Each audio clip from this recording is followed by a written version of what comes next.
How do you mine for the gold in your compliance program to demonstrate ROI to increase your compliance budget? In this special 5-part podcast series with Nick and Gio Gallo from ComplianceLine, I explore this topic. We take a look at what is ROI, how to calculate it, and more importantly, how to present that information to CFOs and senior management to increase your compliance budgeting. Now, a quick word from Nick Gallo about ComplianceLine.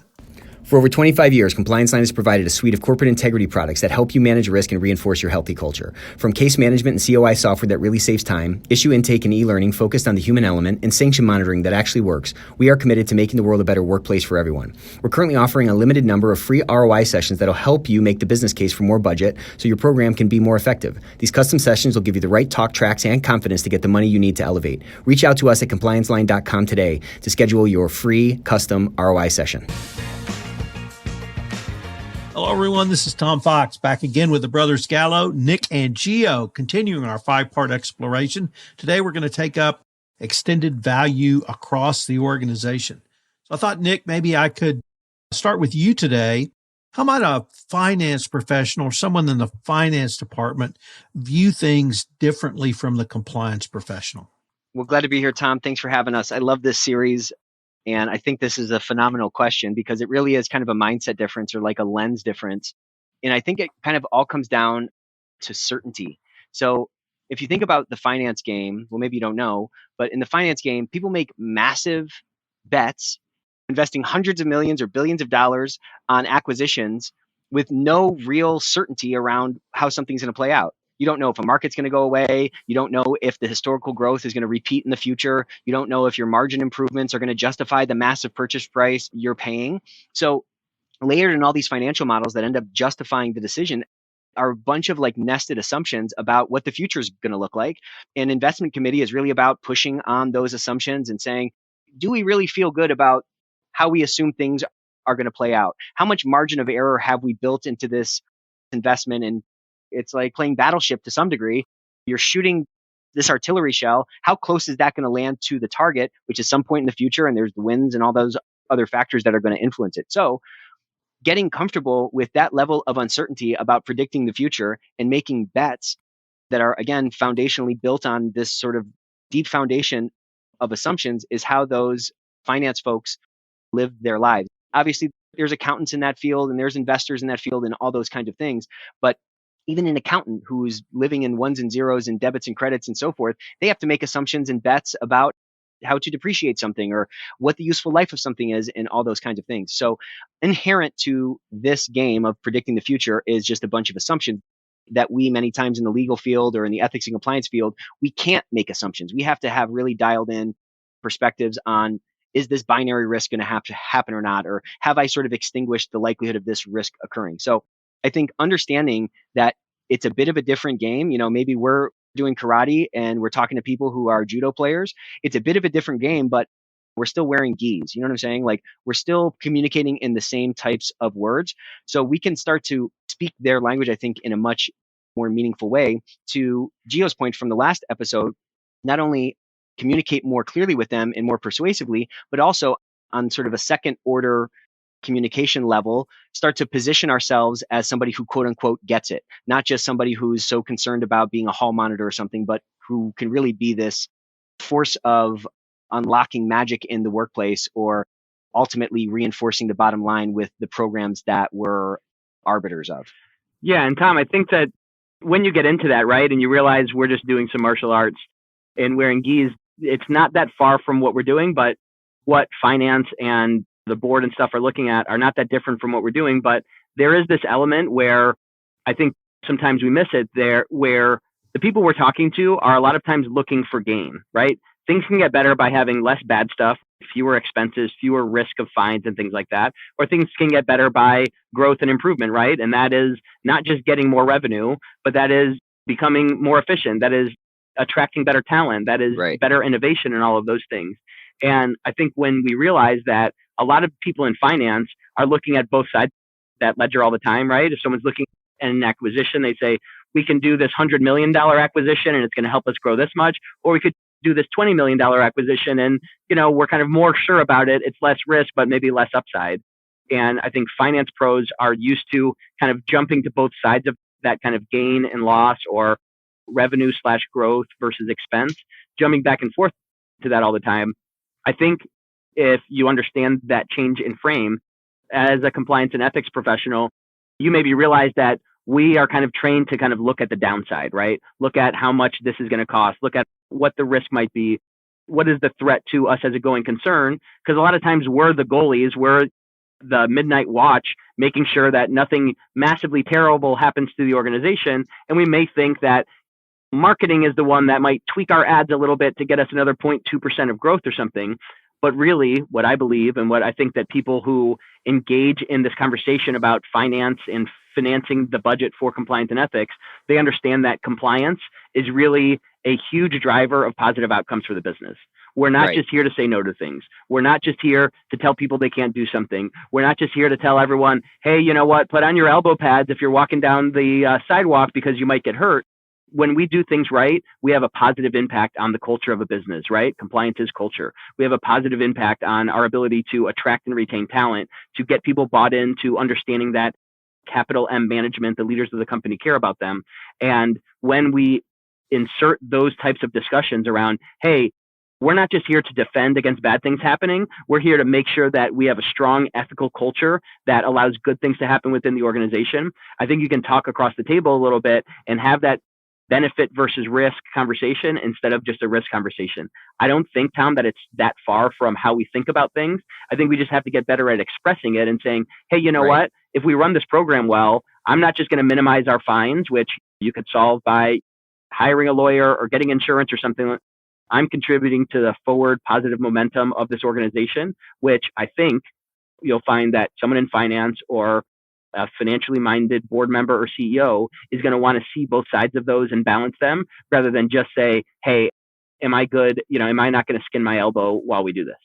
And it's really about being opportunistic. Yep. Like if you're in the finance game or you're a CEO or you're an investor, you're opportunistically looking at this risk landscape for things that other people haven't seen before. So we have particular insights that they don't have, and there are probably connection points that they haven't made as they're at this really high level overlooking this entire organization that we can start to point out that they can start to see us as an untapped gem or an untapped resource or an uncut gem in the organization. Once those light bulbs start to turn on, you can have some really powerful outcomes that you never thought would happen. We have a friend somebody that we become friends with at one of the world's most ethical companies that we did one of these ROI sessions with. And in the session, they gave us a bunch of their data. They came in like, I don't really know what to do about this. We're in a kind of a hiring freeze. We spent like 90 minutes going through this whole program with them and getting some talk tracks and working on the numbers and how we could frame them and so forth. Long story short, we just heard over the last couple of weeks that in the face of this hiring freeze, they ended up getting all the budget they want. And this is somebody at one of the world's most ethical companies who I kind of thought they had a blank check. And come to find out, they're just like every other ethics and compliance department. In spite of that award that they won, they're swimming upstream as well. So they were able to reframe their work. They were able to point a line between an indirect line from the investments they needed to some outcomes that really resonated with those folks at the top. And they got everything they wanted. So it's not only possible, it's actually pretty easy because you can actually shatter some of these stereotypes that they may have about you or your predecessors who have sat in your seat before by saying things a little bit differently and pointing to the impacts that they might care about more readily than staying out of trouble or wherever their eyes have been historically. So let me see if I could move to a little bit higher level articulation. And I certainly understand 1 + 1 can't equal 2. I get a little fuzzy though if I start thinking that 1 + 1 may equal 8 or it may equal 16. So I was wondering if you guys could maybe go into the finance weeds a little bit and help the compliance professional understand both a compounding interest component to a compliance program, but more importantly, a compounding return. How can you validate that or even show that to senior management? Yeah, that's awesome, Tom. It's so important. This has been talked about as the 8th or 9th wonder of the world, right? This thing of compounding interest can really transform how things happen in your life. And on a personal level, you can say, all right, I'm going to put 2% of my paycheck each year into my 401k and I'm going to be a millionaire in 20 or 30 years or whatever it is. But there's this thing that in our minds, we generally think about things linearly. We think 1 + 1 is 2, and then +1 is 3, and it's going to keep going on like that. Well, when you're multiplying by interest, when you have a complex system where all these different things are interacting, well, if that's actually 10% better each year, well, in 4 years, it's not just 40% better, right? 10% times 4, you might be 60 or 80% better, however, if you can do that arithmetic in your head. But there's this story about there was this vizier 2,000 years ago went to a king and did a great job. And the king said, hey, name your price. And he said, all right, let's adjust for inflation. He said, all right, I'll either take $1 million or give me rice in this framework. Get a chessboard and put 1 piece of rice on the first square, and then 2 on the second one, and then double it again, 4 on the third one, and then double it again, 8 on the fourth one. And just give me the rice that's going to fill up the board and keep doubling it, right? That's 64 times, or just give me $1 million. And king, as you know, kings tend to be in these types of fables, said, that seems like not that much rice. I guess I know why you're not running the show here. So yeah, I'll do the rice thing. And when you do 2 to the 64th power, it becomes something like billions of dollars, right? It's like, instead of $1 million, it was like $200 billion. So that just illustrates that, like, you think, okay, 2, 4, 8, just keep doubling that. By the time it gets to 64, it's probably not going to be $1 million. It's actually thousands of millions. And that just speaks to this mindset that I think finance people are more likely to kind of have worked with a bunch of times of, like, if we make a bunch of these small improvements, these are going to add up to a bunch of big improvements. And it may take a little bit more time, or we may kind of be bumpy along the way, but the nature of it is we're not just making one investment. We're investing this year, and then we're investing a different amount next year and a different amount after that. And if you can start doing some things that make your compliance program 1% better each week, well, then you're going to be 50% better. You're going to be 1.5 times as good a year from now. And if you can be 1% better a day, you're going to have more than 3 times as much employee engagement. And that compounding interest is something that, if you can, a good way to represent this is to show this over a number of years, right? And say, hey, I don't just need an extra 30 grand for this program next year. I'm going to ask that on a recurring basis. But look, this is going to make us 10% better this year, and then 10% better than that next year, and then 10% better than that, and say, hey, let's start investing now, and here's the total return that you're going to get over 3 to 5 years.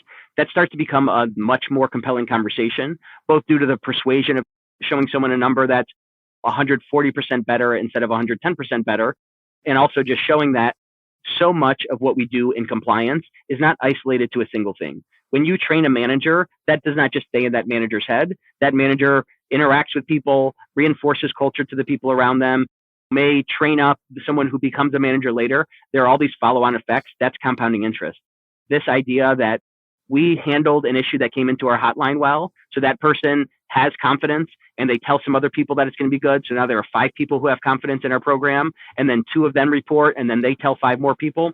You have this opportunity for compounding interest, where if we just say, hey, I need some more money, I think we're going to get 10 more reports this year, it's probably not that compelling, but you're also selling yourself short because you're not drawing that line through the whole story to say, as this compounds over the next 3 and 5 years, this is going to well beat our 15% or 3x ROI target. It's going to blow it out of the water because there are so many ways that what we do in compliance touches the whole organization, and those things compound naturally. Yeah, compounding the return of ethics and compliance ties down to having the mindset that that doubling of those pieces of rice on each square is going to have this irreplicable impact on the organization. And I think that's really the exciting story to tell to the board or to whoever owns that purse that you're trying to get loosened up. If you make these little changes, these 1% changes per year that translate into 40 times impact over a 12-month period, if you make these little changes over time and it's authentic, then the cultural difference in your organization relative to your competitors very quickly is going to separate in a nonlinear way. It's going to separate in a logarithmic way. 2, 3, 4 years down the road, that's where the real impact of the changes that we can make and the impact that we can have can really be compelling. Gentlemen, unfortunately, we are near the end of our time for this episode, but I hope our listeners will join us tomorrow where we try to apply some of these concepts and topics to one of the most ubiquitous phrases of 2021 ESG. I greatly look forward to continuing this conversation. Likewise, Tom. We'll see you then. Catch you on the next episode. This is Tom Fox again. We've linked to ComplianceLine in the show notes, and I hope you will take up their free offer on how you can mine the gold in your compliance program. I hope you will join us tomorrow for our next episode where we take up the issue of compliance and ESG investments. This podcast series, Gold in the Compliance Hills, is a special production of the Compliance Podcast Network.